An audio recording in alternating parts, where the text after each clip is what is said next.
हरे भरे लहलहाते खेत देखकर किसी का भी मन खिल उठता है। वे भरोसा दिलाते हैं आहार और पोषण का और इस बात का कि उस देश के लोग सेहतमंद, मेहनती और संपन्न हैं। लेकिन बदकिस्मती से इस खूबसूरत मंजर के साथ एक ऐसा अदृश्य शत्रु भी मौजूद है जो हमारे बच्चों से उनका शारीरिक और मानसिक विकास छीन रहा है, और वो भी उनके जीवन के एक महत्वपूर्ण मोड़ पर। भारत और दुनिया के कई हिस्सों में मिट्टी में एक बीमारी है। इसमें वो लघु पोषक तत्व मौजूद नहीं हैं जो मानवीय विकास के लिए बेहद जरूरी हैं। ये पोषक तत्व है आयोडीन।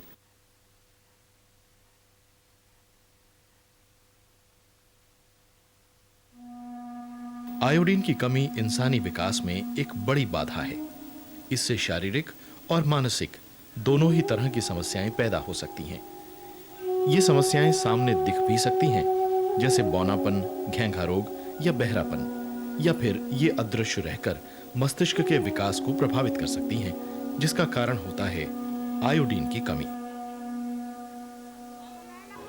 हमारे देश में कभी ये माना जाता था कि ये समस्या केवल हिमालय के तराई वाले इलाके तक ही सीमित है और देश के बाकी इलाकों को इस कमी से कुदरती संरक्षण मिला हुआ है।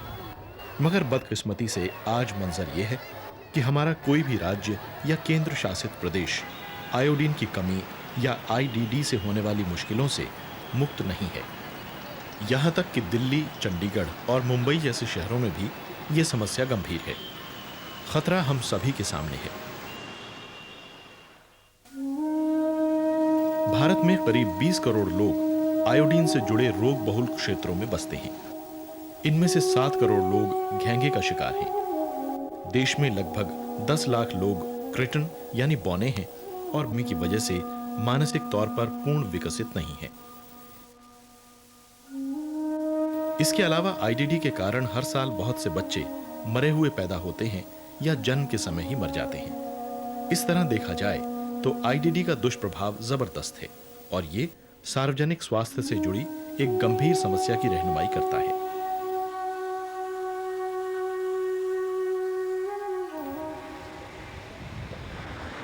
हमारे आयोडीन का स्रोत क्या है? पृथ्वी का ज्यादातर आयोडीन समुद्र में पाया जाता है। पृथ्वी के आदिम विकास के वक्त ये यहाँ मौजूद था, लेकिन ग्लेशियरों, बर्फ और बारिश तथा हवा, नदियों और बाढ़ के जरिए ये करीब 10,000 वर्ष पूर्व मिट्टी की सतह से हटकर समुद्र में समा गया। आयोडीन की कमी के हिसाब से दुनिया के जिन क्षेत्रों की गिनती की जा सकती है वे हैं हिमालय, एंडीज, यूरोपीय आल्प्स और चीन के विशाल पर्वत। आयोडीन की ये कमी गांगीय मैदानों जैसी नदी की घाटियों में भी महसूस की जा रही है। हाल में वृक्षों के कटाव और बढ़ते शहरीकरण के कारण जंगल समाप्त हुए हैं, जिससे मिट्टी को ढकने वाला आवरण हट गया। नदियों में न सिर्फ बाढ़ आई, बल्कि उनके रास्ते भी बदले, जिससे मिट्टी का भारी कटाव हुआ। इस कारण मिट्टी की सतह में मौजूद आयोडीन समाप्त हो गया। मिट्टी की सतह जितनी ही पुरानी होगी, उतनी ही उसमें आयोडीन की कमी की आशंका ज्यादा होगी। सागर में मौजूद आयोडीन के कण सूर्य के प्रकाश से ऑक्सीकृत होते हैं, जिससे एक अस्थिर आयोडीन का जन्म होता है और इस तरह हर वर्ष करीब 4 लाख टन आयोडीन समुद्र की सतह से ऊपर उठ जाता है। वातावरण में मौजूद आयोडीन वर्षा के माध्यम से एक बार फिर मिट्टी से आ मिलता है। कुछ मात्रा को तो मिट्टी सोख लेती है, लेकिन बाकी फिर जलधाराओं और नदियों के माध्यम से समुद्र में पहुंच जाता है। लेकिन वर्षा और हिम के माध्यम से वापस मिलने वाले आयोडीन की मात्रा इसके मूल ऑक्सीकरण के मुकाबले काफी कम और धीमी होती है, और बार बार आने वाली बाढ़ मिट्टी में आयोडीन की मात्रा को गायब करती ही रहती है। कुदरती तौर पर यह कमी पूरी नहीं हो पाती और आयोडीन की ये कमी मिट्टी में बनी ही रहती है।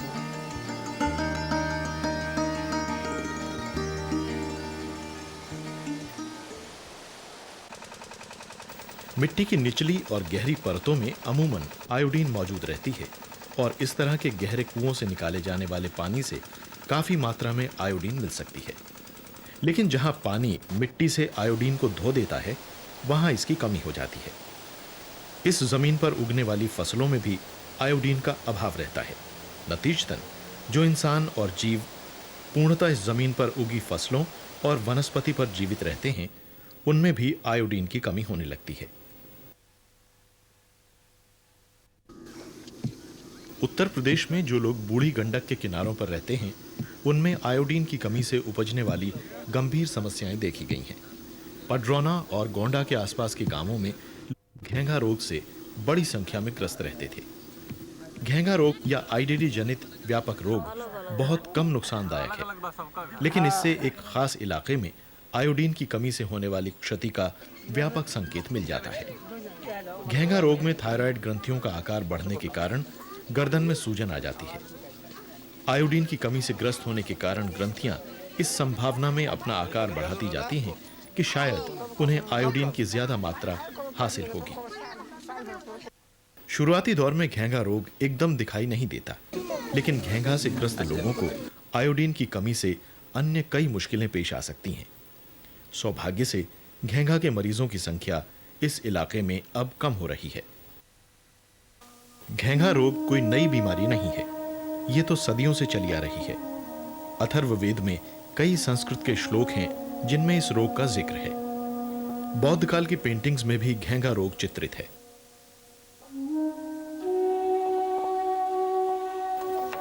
कुछ समाजों में तो घेंघा रोग को एक तरह की मान्यता हासिल थी।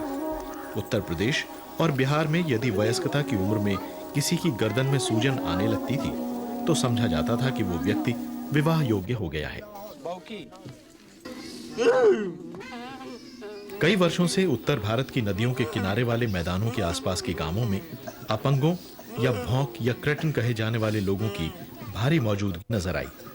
भौंक ऐसे लोग होते हैं जो आयोडीन की कमी के कारण चलने, बात करने या सामान्य तौर से सोचने से लाचार हो जाते हैं। यह मुश्किल इसलिए पेश आती है क्योंकि गर्भावस्था के दौरान मां में आयोडीन की कमी रहती है। थायराइड हार्मोन मस्तिष्क के सामान्य विकास के लिए आवश्यक है और थायराइड हार्मोन के लिए जरूरी है आयोडीन की पर्याप्त सप्लाई। भ्रूण के मस्तिष्क और शरीर के सामान्य विकास के लिए मां के शरीर से निरंतर और नियमित आयोडीन सप्लाई आवश्यक होती है। मां के शरीर में आयोडीन की जरा सी भी कमी आई नहीं कि इससे भ्रूण पर भी असर पड़ता है। बच्चे के जन्म के समय उसका मस्तिष्क अपने मूल आकार से केवल 1/3 आकार का होता है और बच्चे के 2 साल के होने तक लगातार बढ़ता रहता है। इस चरण में यदि बच्चे को आयोडीन दिया जाता है तो उसका पूर्ण विकास हो सकता है, लेकिन अगर आयोडीन की अतिरिक्त खुराक न दी जाए तो हालांकि बच्चा सामान्य लग सकता है, लेकिन अंततः उस पर इसका कुप्रभाव पड़ता ही है। ऐसे मामलों में मस्तिष्क की कमजोरी का पता बरसों बाद तब लगता है जब स्कूल में उसकी पढ़ाई ठीक से नहीं हो पाती या वो रोजमर्रा के कामों को ठीक से अंजाम नहीं दे पाता। आयोडीन की कमी वाले क्षेत्रों में बसने वाले स्कूली बच्चों के अध्ययन से पता चला है कि स्कूल में उनका प्रदर्शन ठीक नहीं रहता और उनकी होशियारी भी कम रहती है।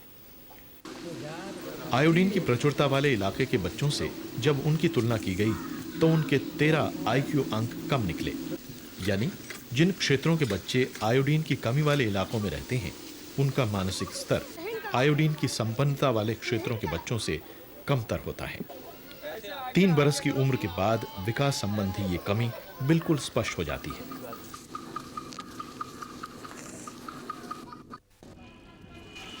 आयोडीन की कमी के कारण लोगों की निपुणता प्रभावित होती है। हमारे देश में लाखों लोग आयोडीन की कमी से ग्रस्त हैं, जिससे आखिरकार समाज का समग्र सामाजिक आर्थिक विकास बाधित होता है। सौभाग्य से इस बीमारी यानी क्रेटिनिज्म से बहुत कम लोग प्रभावित हैं। ऐसे इलाकों में केवल 1 से 10% लोग ही क्रेटिन होते हैं। इसमें उन विकारों की बड़ी संख्या है जो मस्तिष्क की क्षति और सेरेब्रल हाइपोथायरॉयडिज्म के शुरुआती चरण की वजह से पेश आते हैं। क्रेटिनिज्म के मुकाबले मस्तिष्क संबंधी वे विकार 3 गुना ज्यादा होते हैं जो स्कूल में बच्चों की पढ़ाई पर असर डालते हैं। उत्तर भारत में आयोडीन की कमी वाले क्षेत्रों में जो लोग रहते हैं, उनकी हालत ज्यादा खराब है। ऐसी 70% आबादी सुस्ती का शिकार दिखती है, जो सेरेब्रल हाइपोथायरॉयडिज्म से कहीं ना कहीं प्रभावित है। ये दिमाग के कामकाज पर असर डालती है। इसकी वजह से आदमी की पहल करने और फैसले लेने की क्षमता प्रभावित होती है। इस तरह आयोडीन की कमी से समाज के मानवीय और सामाजिक विकास पर गहरा असर पड़ता है। इस तरह की कमियों को दूर करना ऐसे समुदायों के विकास में प्रमुख भूमिका निभाएगा। हाल ही में प्रधानमंत्री ने कहा था, हम भारत को सन 2010 तक ज्ञान समृद्ध महाशक्ति बनाना चाहते हैं। तो एक समाज के तौर पर कोई देश इस बात को सहन नहीं कर सकता कि हमारा मानव संसाधन मानसिक तौर पर कमजोर हो, जबकि हमारे पास संसाधन मौजूद हैं। कुछ आईडीडी जैसे क्रेटिनिज्म जैसी बीमारियों का कोई इलाज नहीं है, लेकिन इनसे बचाव हो सकता है। सरकार ने 1962 में राष्ट्रीय घेंघा नियंत्रण कार्यक्रम की शुरुआत की थी। इस कार्यक्रम का एक महत्वपूर्ण पहलू है नमक को आयोडीन युक्त बनाना। दुनिया भर के ज्यादातर औद्योगिक देशों ने इस तकनीक को 30 के दशक में ही अपना लिया था। आयोडीन की कमी वाले इन देशों में अमेरिका और स्विट्जरलैंड शामिल हैं। इन देशों ने अपने प्रयासों से अपने यहां से घेंघा और क्रेटिनिज्म का नामो निशान मिटा दिया है। भारत ने भी अब इस तकनीक को अपनाया है। नमक को आयोडीन का वाहक इसलिए बनाया गया है क्योंकि ये आहार की हर चीज में रोजमर्रा हर किसी के द्वारा इस्तेमाल किया जाता है। नमक को आयोडीन युक्त करना सार्वजनिक स्वास्थ्य को सुनिश्चित करने का एक ऐसा वहनीय और लंबी अवधि का हल है जो ये बात यकीनी बनाता है कि आयोडीन की पर्याप्त मात्रा तमाम आबादी तक पहुंचेगी। किसी इंसान को रोजाना 150 से 200 माइक्रोग्राम आयोडीन ही चाहिए। किसी वयस्क व्यक्ति को अपने जीवन काल के दौरान केवल एक छोटा चम्मच आयोडीन की आवश्यकता पड़ती है। मानव शरीर में आयोडीन की जरूरत से ज्यादा मात्रा स्टोर नहीं रहती, इसीलिए इसकी खुराक हमें रोजाना नियमित रूप से लेनी होती है। अगर शरीर में आयोडीन की ज्यादा मात्रा चली भी जाए तो गुर्दे उसे बिना किसी नुकसान के अलग कर देते हैं। यह बात सिद्ध हो चुकी है कि यदि कोई व्यक्ति अपनी जरूरत से 10 से 15 गुना अधिक आयोडीन भी ले ले तो उसे कोई क्षति नहीं पहुंचती। ये तकनीक बहुत ही सुरक्षित है। नमक को आयोडीन युक्त बनाना बहुत आसान है। 50 ग्राम आयोडाइजिंग रसायन पोटेशियम आयोडेट को हर 1 किलोग्राम नमक में मिला दिया जाता है। नमक में आयोडीन मिलाने से न तो उसका रंग या स्वाद बदलता है और न ही कोई गंध आती है। आयोडीन युक्त और बिना आयोडीन वाले नमक के बीच भेद कर पाना लगभग नामुमकिन है।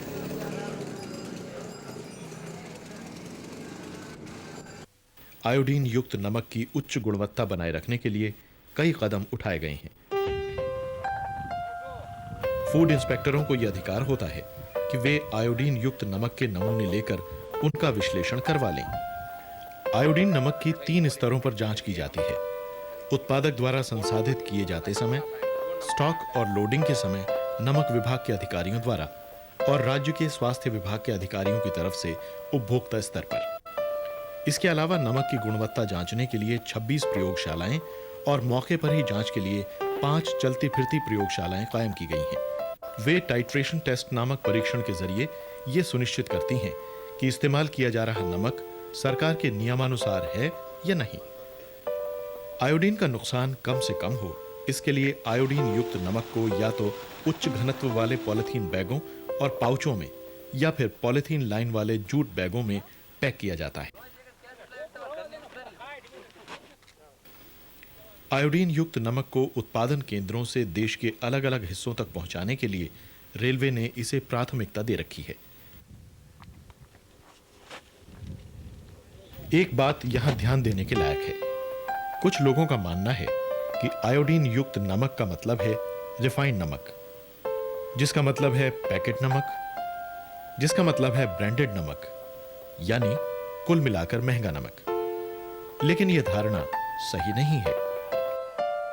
रिफाइंड सॉल्ट आज की तारीख में भी उनकी मार्केट शेयर खाली 22% है।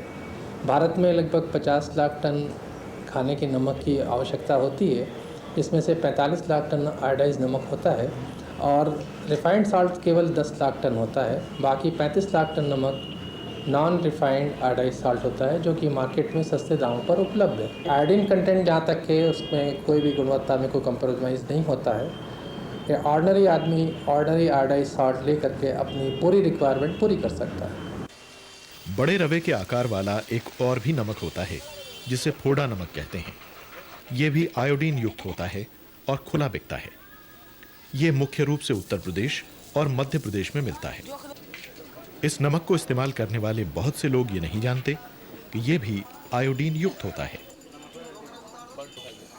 कुछ लोग इसे गंदा समझकर धो डालते हैं और इस तरह अनजाने में इसमें मौजूद आयोडीन से भी हाथ धो बैठते हैं। खैर, फिलहाल भी लोग चाहे नमक के पूरे फायदों के बारे में जानें या नहीं, पिछले एक दशक के दौरान आयोडीन युक्त नमक के सेवन का फायदा नजर आने लगा है। आयोडीन की कमी वाले क्षेत्रों में घेंघा और क्रेटिनिज्म से ग्रस्त बहुत ही कम लोग नजर आते हैं। इन विकार वाले लोगों की न्यूनतम उम्र 15 से 20 वर्ष है, यानी इतने बरस से ये बीमारी आगे नहीं बढ़ी है। कुल मिलाकर यहाँ की आबादी खासी सेहतमंद लग रही है।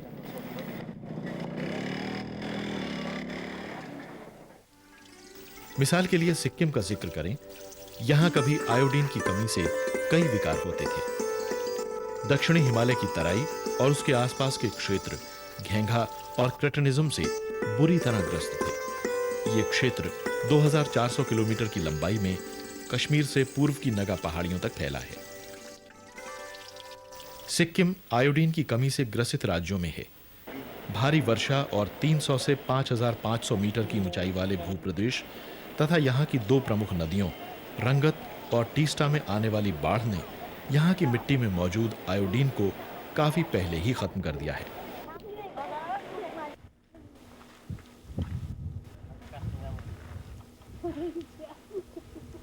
बरसों बरस यहाँ भी वही मंजर कायम रहा जो दुनिया भर के पहाड़ी प्रदेशों में है। लोग घेंघा और क्रेटिनिज्म का शिकार होते रहे। कहीं कहीं तो पूरे के पूरे परिवार इसका ग्रास बन गए। इस महिला को देखिए, इसके 9 बच्चों में से 4 क्रेटिन हैं।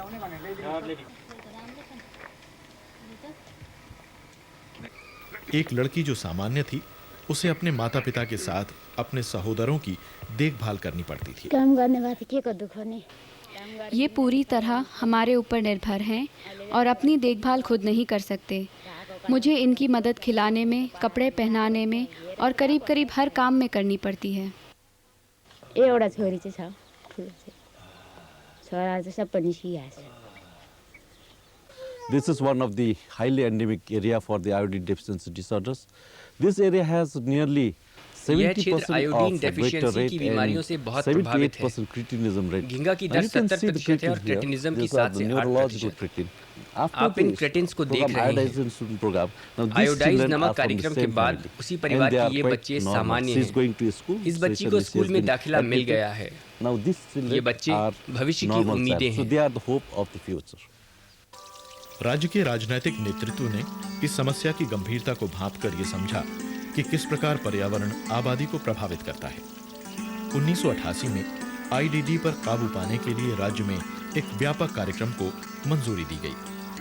कार्यक्रम का एक ही लक्ष्य था कि यहाँ की समूची आबादी केवल आयोडीन युक्त नमक ही खाए। इसका अर्थ ये था कि तमाम स्टेक होल्डरों जैसे दुकानदारों, उपभोक्ताओं और स्वास्थ्य कर्मचारियों को आयोडीन युक्त नमक के महत्व को समझकर इस कार्यक्रम को अपना समर्थन देना था। इस राज्य में प्रवेश के केवल 2 ही रास्ते हैं, इसलिए राज्य में दाखिल होने वाले नमक की किस्म को जांच पाना आसान हो गया। Since 1985, common salt has been banned. We have had only 1985 से added salt साधारण entry नमक into पर the state. प्रतिबंध लगा And दिया गया है because of this, और सिर्फ आयोडाइज नमक को ही strong राज्य में political आने दिया support, जाता है। with all the intersectoral support, we had the राजनीतिक full support सहयोग, of the community behind नमक us. संबंधित And विभाग because जैसे of this, नमक I commissioner think we have कार्यालय, been very, very successful. उद्योग, That in an endemic खाद्य or आपूर्ति hyper-endemic state और like आम Sikkim, जनता की मदद today से we हम hardly काफी see सफल a रहे use हैं। of word. Whatever सिक्किम जैसे threatens, आईडीडी today we प्रभावित don't राज्य any घेंघा children. से And you प्रभावित have healthy या children क्रेटिन्स today. बहुत कम In नजर आते another हैं। decade or so, probably you will आज not never बच्चे see स्वस्थ even हैं। one case of goiter in आने the वाले state. दशक में And you इस राज्य में probably there will शायद be no ही cases इस of बीमारी से पीड़ित mental लोग देखने को retardation or मिलेंगे। cases of cretinism in the state. नामची के सरकारी अस्पताल में एक विशेष कार्यदल की स्थापना की गई जो डाटा इकट्ठा करने, स्टाफ को प्रशिक्षित करने का कार्यक्रम तैयार करने, खोजबीन करने और राज्य सरकार से जानकारी प्राप्त करने हेतु नोडल पॉइंट की तरह काम करता है। with less than 15 ppm iodine पनि निल छ. Then number of salt हामीले चाहिँ के गर्नुपर्ने यसलाई एक्सन प्लान त बनाउनु पर्यो. छैन नि प्राय यसमा निल पाएकै थिएन. इसका कंप्यूटराइज्ड मैनेजमेंट इंफॉर्मेशन सिस्टम नमक की गुणवत्ता लगातार जांचता रहता है। नामची के थायराइड केंद्र में एक थायराइड क्लिनिक है जो इस इलाके के काफी लोगों का इलाज करता है। ये लोग आयोडीन की कमी से ग्रस्त होने के कारण कई बीमारियों का शिकार हो जाते हैं। इनकी साइकोमोटर संबंधी जांच की जाती है जिससे इनकी समझ और प्रज्ञा का पता चलता है।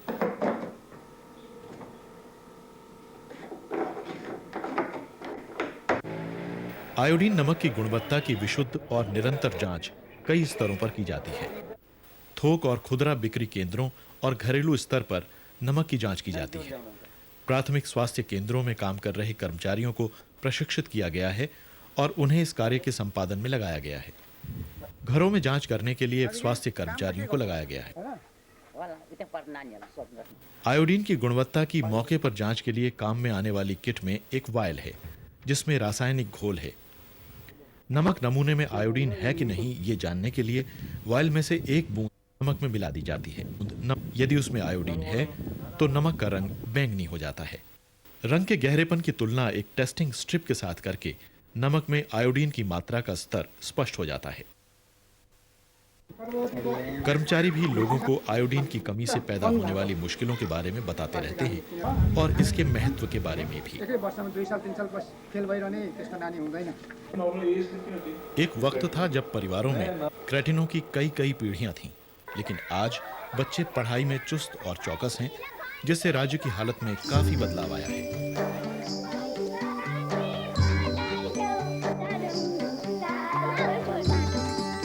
आयोडीन की कमी वाले प्रदेशों में रहने वाले पशुओं का भी समान रूप से बीमारियों का शिकार होने का खतरा है। जन्म लेने वाले पशु अक्सर कमजोर, कम वजन वाले, ऊन उत्पन्न करने की शक्ति से हीन, मानसिक रूप से विकलांग और अविकसित तथा कमजोर हड्डियों वाले पैदा होते हैं।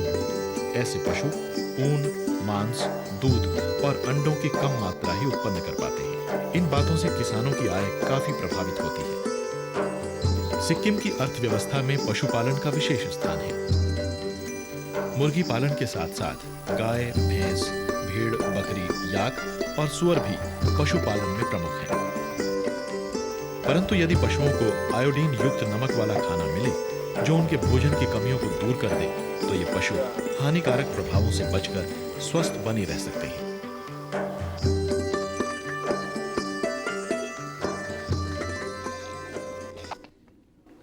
आज समस्त देश में आयोडीन युक्त नमक को खाने से होने वाले लाभ हमारे सामने हैं, लेकिन सभी व्यक्ति आयोडीन रहित नमक को खाने से होने वाले नुकसान को नहीं जानते। Iodine and thyroid hormones are required for normal growth and development. इंसान के सामान्य विकास के लिए आयोडीन आवश्यक है। डेफिशिएंसी देश में मानसिक विकृति का एकमात्र कारण है iodine deficiency disorders. As of today आज केवल 50% लोग आयोडीन युक्त नमक इस्तेमाल करते हैं। consuming adequately iodized salt, the main source of iodine for our population. The challenge before us हमें ये देखना है कि बाकी के 50% भी इसे इस्तेमाल करें। remaining 50% of the population get और उसके बाद 100% लोग हमेशा आयोडाइज्ड नमक का ही प्रयोग करें। How can we then ensure that 100% of our population gets adequately iodized salt for all times to come? देश भर में पहले ही आयोडीन युक्त नमक के इस्तेमाल से आईटीडी पर काफी हद तक काबू पाया जा चुका है, लेकिन ये बात ध्यान रहे कि अगर इस दिशा में जरा भी ढील दी गई तो ये विकृतियां फिर से सिर उठा सकती हैं। याद रहे, जीवन नमक पर निर्भर है और उसकी गुणवत्ता निर्भर है आयोडीन युक्त नमक पर। अपने आप को और अपनी आने वाली पीढ़ियों को सुरक्षित करना कितना सरल होगा केवल एक चुटकी आयोडाइज्ड नमक से। एक दौर वो था जब इस देश की आजादी की लड़ाई का प्रतीक बनी थी नमक की एक मुट्ठी, और आज हमें आयोडीन युक्त नमक को एक बार फिर प्रतीक बनाना है आईडीडी बीमारियों से आजादी हासिल करने का।